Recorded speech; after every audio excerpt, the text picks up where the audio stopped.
Hello दोस्तों, मैं कृष्णा। तो आज के इस प्यारे से नई वीडियो में आप लोग का स्वागत है।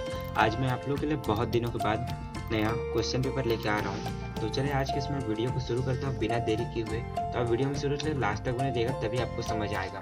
तो क्योंकि यह वीडियो मैं बहुत दिनों के बाद बना रहा हूँ, क्योंकि मैं भी कक्षा 12th का छात्र हूँ, मैं भी एग्ज़ाम दे रहा हूँ। तो मेरे को उतना ज़्यादा समय नहीं मिल पाता है। अभी फिजिक्स के पेपर में 4-5 दिन का छुट्टी है लगातार। तो मैं सोचा कि आप लोग का भी थोड़ा हेल्प हो जाए, तो इसके लिए मैं एक वीडियो बनाते रहा हूँ मॉडल पेपर का। आप लोग को मैं 5 दिन का छुट्टी है, हर एक दिन मैं मॉडल पेपर का एक सेट आप लोग को दिखाऊंगा, आप लोग से रूबरू कराऊंगा। तो आप लोग इससे उम्मीद से आप लोग का जग जाए। कुछ इसी प्रकार क्वेश्चन आएगा इसमें से मतलब 30% का क्वेश्चन आने का 100% का संभावना रहता है। तो चलिए मैं आज की इस वीडियो को शुरू करता हूँ। तो आप लोग वीडियो में शुरू से लेकर लास्ट तक बने रहिएगा, तभी आपको कुछ समझ आएगा। तो चलिए मैं आगे आप लोग को डायरेक्ट क्वेश्चन दिखाता हूँ बिना देरी किए हुए। यहाँ पर खंड अ में आपका देख सकते हैं, प्रत्यावर्ती धारा का वर्ग माध्य मूल मान क्या है। प्रत्यावर्ती धारा के वर्ग माध्य मूल मान का शिखर मान में संबंध बताइए। तो इसका होगा IRMS बराबर I0 √2। इसका हो गया। दूसरा क्वेश्चन में आपका दिया हुआ है, एक शुद्ध अर्धचालक को पी प्रकार के अर्धचालक में किस प्रकार परिवर्तित किया जाता है। तो यहाँ पर जब शुद्ध अर्धचालक में त्रिसंयोजी परमाणु जैसे बोरान, एल्यूमिनियम, इंडियम आदि की अशुद्धियां मिलाई जाती हैं, तो वह पी प्रकार के अर्धचालक में परिवर्तित हो जाता है। प्रश्न तीसरा आपका दिया हुआ है, एक कूलाम आवेश कितने इलेक्ट्रॉनों के बराबर होता है। तो इसका सही उत्तर हो जाएगा, एक कूलाम आवेश 6.25 × 10⁻18 इलेक्ट्रॉनों के बराबर होता है। प्रश्न 4 आपका दिया हुआ है, हीरे का चमकना किस घटना का उदाहरण है। तो इसका सही उत्तर हो जाएगा, हीरे का चमकना पूर्ण आंतरिक परावर्तन की घटना का उदाहरण है। प्रश्न 5 आपका दिया हुआ है, प्रकाशिक सेल को परिभाषित कीजिए। तो यहाँ उत्तर हो जाएगा, वह युक्ति जो प्रकाश ऊर्जा को विद्युत ऊर्जा में परिवर्तित करता है प्रकाश सेल कहलाता है। यहाँ पर एक नंबर का क्वेश्चन होता है समाप्त। आप साइड में देख सकते हैं एक अंक का क्वेश्चन था 5 तो जो कि एक नंबर का हो गया समाप्त। अब मैं खंड ब में आपको लेके चलता हूँ। खंड ब में आपका दिया हुआ है, संचार उपकरणों में प्रेषित्र और अभिग्राही में 2 अंतर लिखिए। यहाँ पर आप देख सकते हैं प्रेषित्र और अभिग्राही में 2 अंतर। पहला दिया है, इसका कार्य सूचनाओं को प्रसारित करना है, और अभिग्राही का काम है इसका कार्य सूचनाओं को ग्रहण करना है। दूसरा दिया, संदेश सिग्नल को संशोधित करके चैनल से भेजता है, और इस अभिग्राही का दिया, निर्गत पर प्राप्त सिग्नल से वांछित संदेश को सिग्नलों को प्राप्त करता है। नेक्स्ट प्रश्न 7 नंबर का आपको दिया, निम्न परिपथ में A और B के बीच तुल्य धारिता ज्ञात कीजिए। जो कुछ इस प्रकार का चित्र दिया हुआ है, और इसका हल आपको देख सकते हैं, बिंदु A और B के नीचे पंक्ति में लाइन में धारिता के 3 संधारित्र श्रेणी क्रम में जुड़े हैं। तो C' बराबर हो जाएगा 1/9 + 1/9 + 1/9 इक्वल में हो जाएगा 3/9। C' बराबर हो जाएगा 9/3। तो इसका C' का मान हो जाएगा 3 μF। अब A और B के बीच 9 μF और 3 μF के संधारित्र को समांतर क्रम में जोड़े हैं। तो इसका आंसर हो जाएगा 12 μF, एकदम सही आंसर। और प्रश्न 8 में आपका दिया हुआ है, पोलराइड क्या है। पोलराइड के कोई 2 उपयोग लिखिए। उसका सही उत्तर हो जाएगा, पोलराइड समतल ध्रुवित प्रकाश उत्पन्न करने का सरल एवं सस्ती युक्ति है। इसके उपयोग समतल ध्रुवित प्रकाश उत्पन्न करने में और प्रकाश के चकाचौंध को दूर करने में किया जाता है। प्रश्न 9 आपका आ जाता है यहाँ से, एक सेल के सिरों को 20 ओम के प्रतिरोध से जोड़ने पर इसका विभवांतर 50 वोल्ट से 40 वोल्ट रह जाता है। सेल का आंतरिक प्रतिरोध की गणना कीजिए। इसमें कुछ इस प्रकार के इसका फॉर्मूला दिया है, तो फॉर्मूला आप लोग मान रखिएगा, तो आपका 5 ओम इस प्रकार का आंसर आ जाएगा। इसका फॉर्मूला ये वाला है, आप देख सकते हैं यहाँ पर लिखा हुआ है, सूत्र बराबर R कोष्टक में E/V-1। और यहाँ से आपका प्रश्न 5 दिया हुआ, एक कार्बन वर्ण कोड प्रतिरोध में रंगों का क्रम क्रमशः बैंगनी, नीला, लाल और कोई रंग नहीं है, प्रतिरोध का मान ज्ञात कीजिए। इसका सही उत्तर हो जाएगा, रंगों का क्रम बैंगनी, नीला, लाल, कोई रंग नहीं, संगत प्रतिरोध का मान 6 × 10⁻² ± 20%। और इसका खंड स में आपका दिया हुआ है, खंड स मतलब 2 नंबर का क्वेश्चन हो गया समाप्त। अब 3 नंबर के क्वेश्चन आने शुरू हो गए। तो खंड स में आपका दिया हुआ है, प्रकाशिक तंतु क्या, इसके उपयोग लिखिए। तो प्रकाशिक तंतु पूर्ण आंतरिक परावर्तन पर आधारित एक ऐसी युक्ति जिसके सहायता प्रकाश सिग्नल को उसी तीव्रता के साथ टेढ़े मेढ़े मार्ग में अल्प दूरी या लंबी दूरी तक ले जाया जा सकता है। और इसका कुछ चित्र इस प्रकार है, प्रकाशिक तंतु उच्च कोटि के कांच या क्वार्ट्ज के बहुत लंबे और हजारों बारीक तंतुओं से मिलकर बना होता है।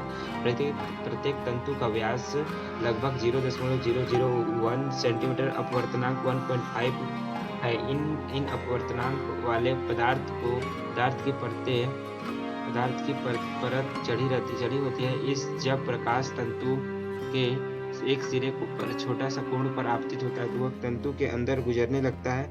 आपतन कोण का मान परत के सापेक्ष तंतु के क्रांतिक कोण के अधिक होता है। अतः प्रकाश का तंतु और परत के अंतरापृष्ठ से बार बार आंतरिक परावर्तन होता है। फलस्वरूप अंत में प्रकाश दूसरे सिरे से उतनी ही तीव्रता के साथ बाहर निकल जाता है। उपयोग में दिया हुआ है आपका चिकित्सा और प्रकाशिकी जांच में प्रकाश नली की भांति इसका उपयोग किया जाता है। दूसरा प्रकाशिकीय तंतुओं की सहायता से फेफड़ों के आंतरिक भाग तथा शरीर के अन्य भागों को जिनको प्रत्यक्ष रूप से नहीं देखा जाता का अध्ययन किया जाता है। प्रश्न दूसरा उपयोग दिया है इसका प्रकाशीय सिग्नलों के प्रेषण ट्रांसमिशन के लिए इनका उपयोग किया जाता है।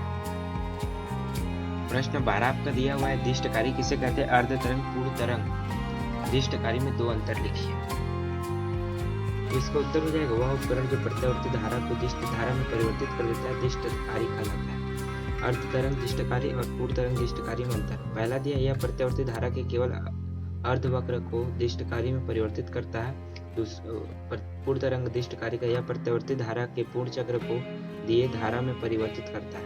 दूसरा दिया इनमें केवल एक पीएन संधि डायोड प्रयुक्त होता है। इसमें दो पीएन संधि डायोड प्रयुक्त होता है। और प्रश्न 13 आपका दिया हुआ है मैक्सवेल के चारों समीकरण लिखिए।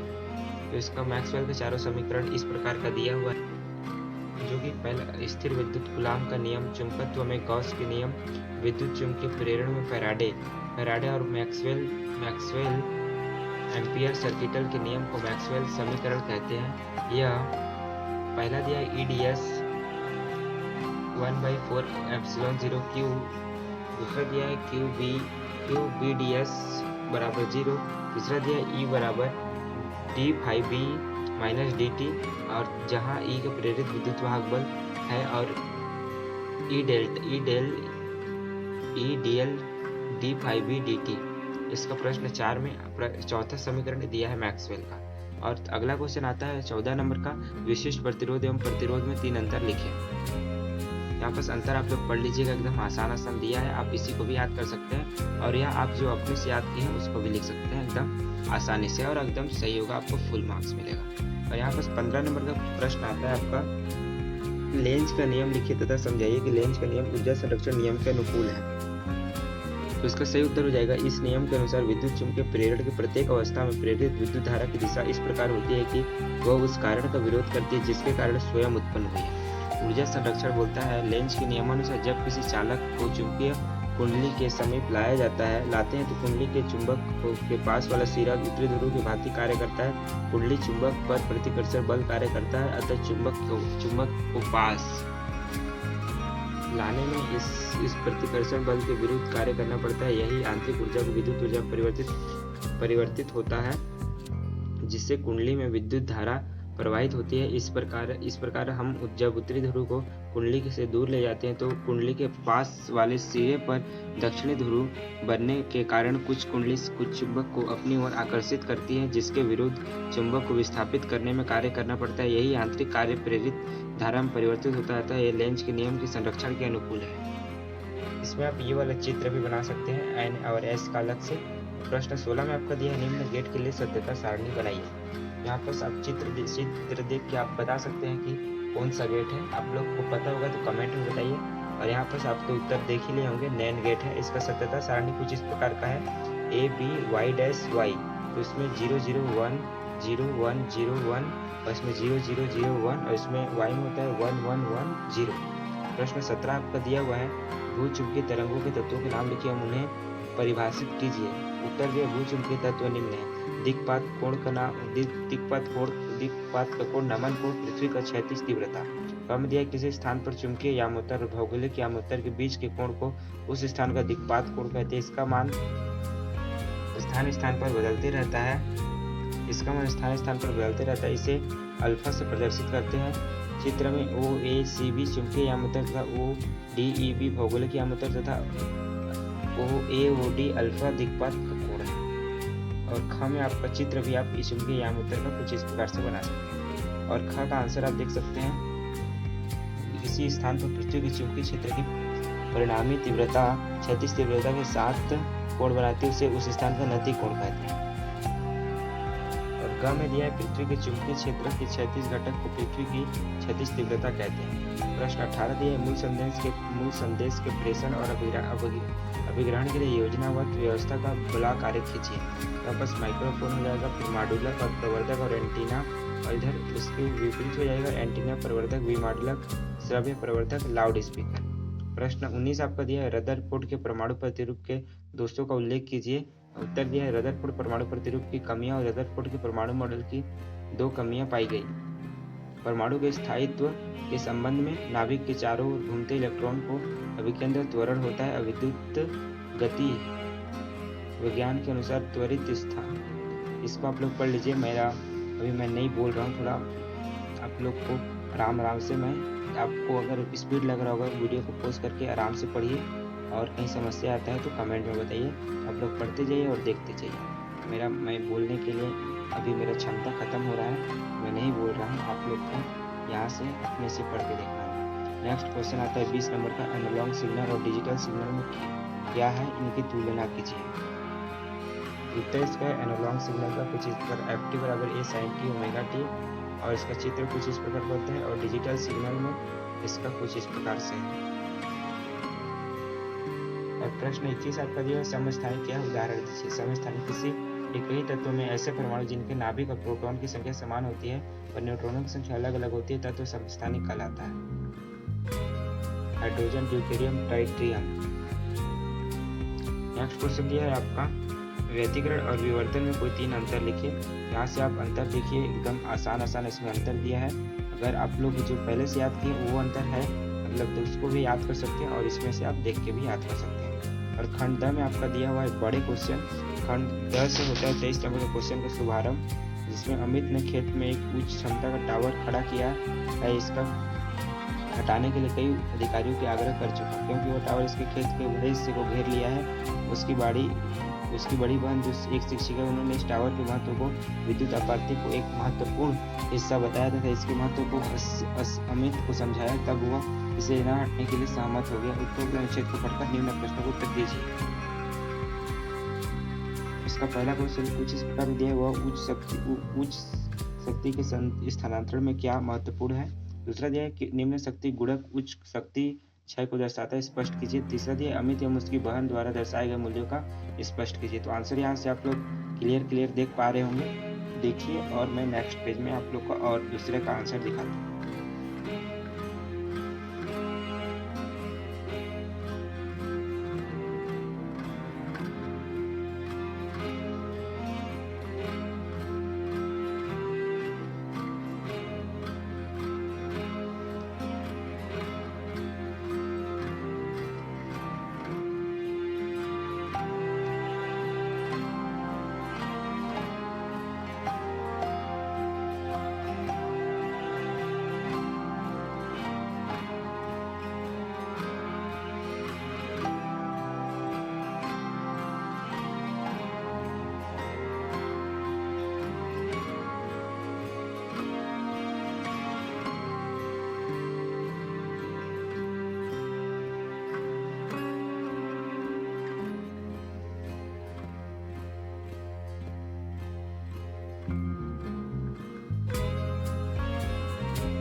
तो अंतिम क्वेश्चन है 26वां।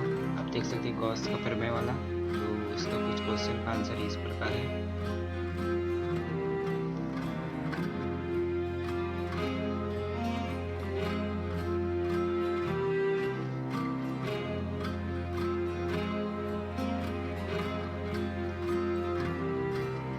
इसके अथवा क्वेश्चन कुछ इस प्रकार का है, आप देख सकते हैं।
आप लोग हो जाता है कंप्लीट। तो आज की इस बारे से वीडियो में बस इतना ही। अगर आप लोग को इन्फॉर्मेटिव या नॉलेजेबल या आपके काम का लगा तो लाइक और शेयर और अपने दोस्तों तक जरूर पहुँचाइएगा। उनके पास मॉडल पेपर नहीं है। तो आज की इस वीडियो में बस इतना ही। मैं नेक्स्ट दिन आप लोग के लिए नेक्स्ट मॉडल पेपर का सेट लेकर आऊँगा। तब तक के लिए आप बने रहिए मेरे चैनल पर, और आप लोग न्यू है तो चैनल को जरूर से सब्सक्राइब कर दीजिए। मैं ऐसा वीडियो आप लोग को लाता नहीं।